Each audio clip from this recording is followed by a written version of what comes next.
उड़ान भरते पंख। बहुत समय पहले एक युवक नीलेश, जो हमेशा रोमांच और नए अनुभवों की खोज में रहता था, आसमान में उड़ने का सपना देखता था।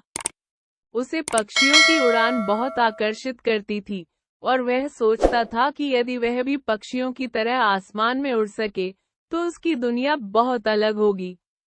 उसका सपना केवल कल्पना नहीं था, बल्कि एक गहरी इच्छा थी जो उसे रोज प्रेरित करती थी।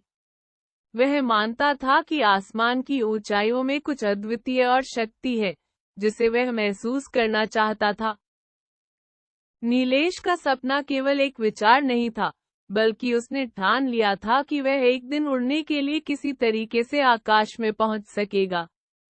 गांव वाले उसे कभी समझ नहीं पाते थे और उनका मानना था कि यह एक बालक की बात है जो कभी सच नहीं हो सकती। लेकिन नीलेश ने कभी भी उनकी बातों को अपनी राह में रोड़ा नहीं बनने दिया। वह जानता था कि दुनिया के किसी भी हिस्से में अगर कुछ संभव है तो वह अपनी इच्छा शक्ति और मेहनत से उसे हासिल कर सकता है।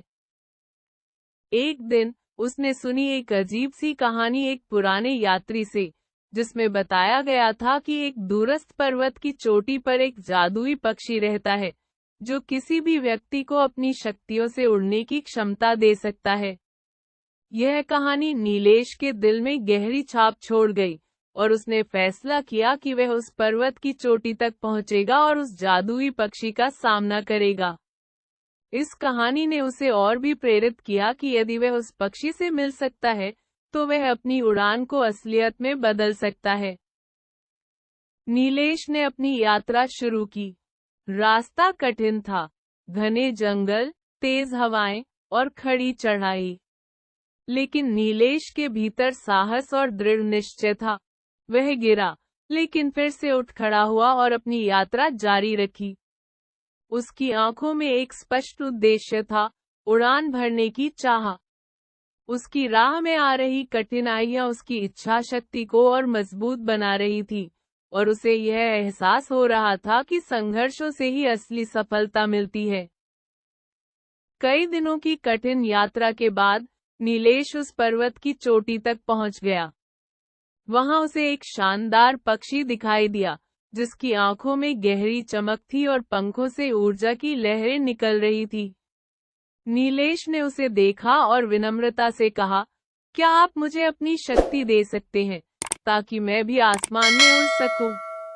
वह जानता था कि यह पक्षी उसे अपनी शक्ति देकर उसकी जीवनधारा को बदल सकता है। पक्षी ने नीलेश की आंखों में देखा और कहा, तुमने साहस और धैर्य से इस पर्वत की चोटी तक पहुंचने की यात्रा पूरी की है। अब तुम्हें अपनी इच्छाओं और सपनों की सच्चाई जाननी होगी। उड़ान भरने के लिए तुम्हें अपने भीतर की शक्ति को पहचानना होगा। पक्षी ने नीलेश को अपने पंखों के बीच बैठने का इशारा किया। नीलेश समझ गया कि यह मौका केवल बाहरी ताकत को नहीं, बल्कि उसकी भीतरी ताकत को उजागर करने का था। नीलेश पक्षी के पंखों में बैठा और थोड़ी देर बाद उसने महसूस किया कि उसकी आत्मा और शरीर हल्के हो गए थे। वह धीरे धीरे उड़ने लगा और यह अनुभव उसे बहुत अद्भुत और रोमांचक लगा। वह पूरे आकाश में स्वतंत्रता से उड़ने लगा। उसकी आंखों में विश्वास और आत्मशक्ति का चमकदार तेज था। वह महसूस कर रहा था कि असली उड़ान केवल शारीरिक पंखों से नहीं, बल्कि आत्मिक विश्वास से संभव होती है।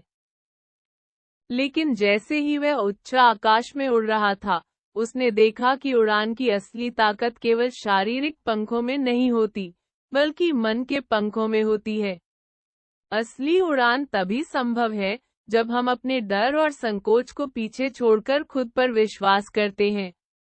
नीलेश ने जाना कि उसकी उड़ान सिर्फ बाहरी नहीं, बल्कि भीतर की ताकत का परिणाम थी। उसका मन जितना मजबूत था, उतनी ही ऊंचाई तक वह उड़ सकता था। वह महसूस करने लगा कि वह सचमुच एक नया इंसान बन चुका था, जो अब अपनी संभावनाओं को अनलॉक कर चुका था। उसे आकाश में उड़ते हुए वह सुकून मिला जो कभी किसी और चीज में नहीं मिला था।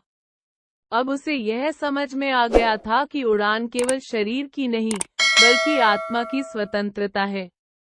उसकी आत्मा के पंख अब पूरी तरह से खुले थे और उसे यह एहसास हुआ कि उसने केवल बाहरी आकाश को नहीं, बल्कि अपने भीतर की दुनिया को भी छुआ था।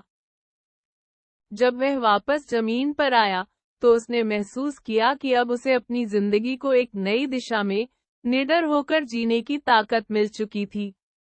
नीलेश ने समझा कि असली उड़ान अपने सपनों की दिशा में विश्वास और संघर्ष से मिलती है। वह जानता था कि जीवन में आने वाली हर मुश्किल केवल एक कदम और सफलता की ओर बढ़ने का मौका है।